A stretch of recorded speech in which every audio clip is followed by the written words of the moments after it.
whistle. Kicking off with Super 14, and by the end of May, a predictable outcome. The Crusaders sending Robbie Deans off across the Tasman in style. Super Rugby title number 7 for the Red and Black Machine. After Super 14, Jerry Collins announced he was retiring. Another way of taking an honourable discharge, as it became clear he wasn't wanted in 2008. After looking like the 2007 World Cup was a bridge too far. Collins later signing with Tana Umanga's French club. The Irish came down under, talked themselves up, and as usual on a freezing night in the capital, they were easily dispatched. Perfect, absolutely perfect. The English resembled a two-bob watch in their two-test June tour, soundly beaten on both occasions, and their tour sadly overshadowed by off-field dramas. To the Tri-Nations, and the opening games at home finished 1-1 against the South Africans, with a modern-day baby black pack locking the scrum in Dunedin, denied at the death by a moment of magic from Ricky January. Unbelievable! So to Deans, Henry won in Sydney, and 1 up for Robbie. A shoddy All Black performance.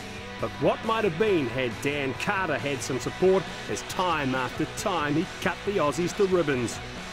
Oh, what a difference a week makes. 7 days later in Auckland, the All Blacks with Richie back unstoppable, especially try-scoring machine Tony Woodcock. Beating the world champions at home in the Republic was another top-shelf effort, and it set up a Tri-Nations Bledisloe decider in Brisbane. And what a decider, Suncorp Stadium, the venue for World Rugby's Game of the Year in 2008. That result meant a dead rubber in the unique Hong Kong encounter, but in the battle of the coaches, Henry made it 3-1. On to Grand Slam number 3. It wasn't always pretty, but this was Rugby 1 tough, grinding the opposition into oblivion before keeping the scorekeeper busy later on in the game. Finally, a few awards. Unsung hero. Brad Thorne, how good was he? The 2003 World Cup player didn't cut the mustard in his first stint as an All Black, but in 2008, his immense physical presence was the perfect foil to the mobility of Ali Williams.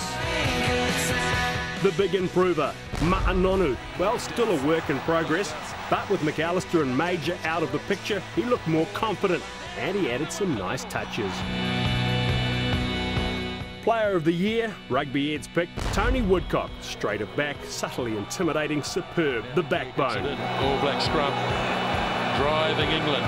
And an honourable mention to Dan Carter, who finished the year in superb sabbatical style in Perpignan. Genius and a top bloke to boot. Merry Christmas, Hamish Mackay, 3 News.